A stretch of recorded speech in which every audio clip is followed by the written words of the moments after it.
أعوذ بالله من الشيطان الرجيم. بسم الله الرحمن الرحيم. ألف لام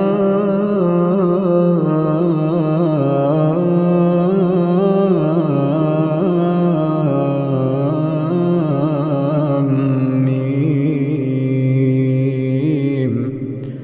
الله لا إله إلا هو الحي القيوم. نزل عليك الكتاب بالحق مصدقا لما بين يديه وأنزل التوراة والإنجيل من قبل هدى للناس وأنزل الفرقان.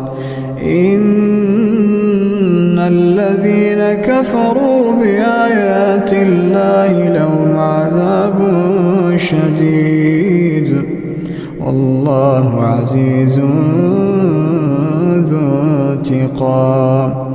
إن الله لا يخفى عليه شيء في الأرض ولا في السماء. هو الذي يصوركم في الأرحام كيف يشاء. لا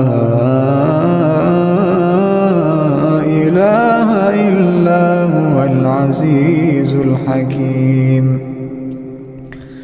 هو الذي أنزل عليك الكتاب منه آيات محكمات هن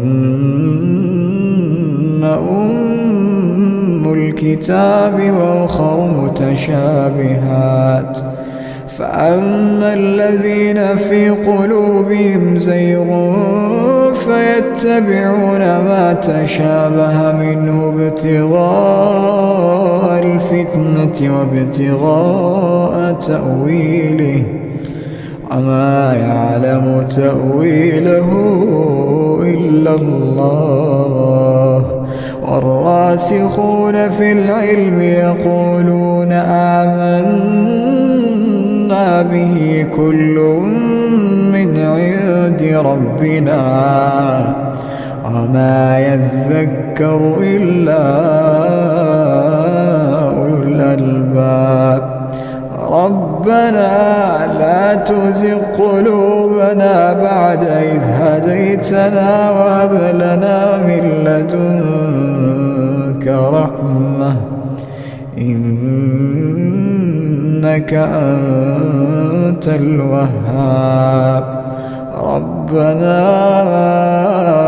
إنك جامع الناس ليوم لا ريب فيه إن الله لا يخلف الميعاد.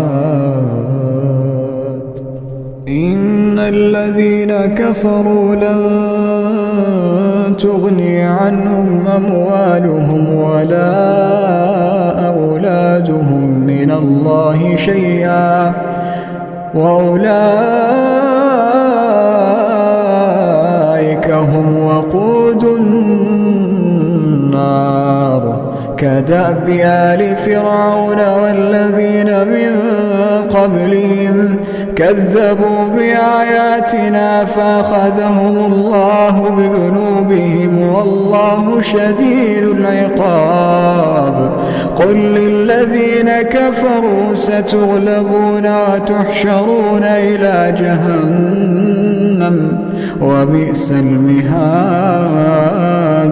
قد كان لكم آية في فئتين التقتا فئة تقاتل في سبيل الله وأخرى كافرة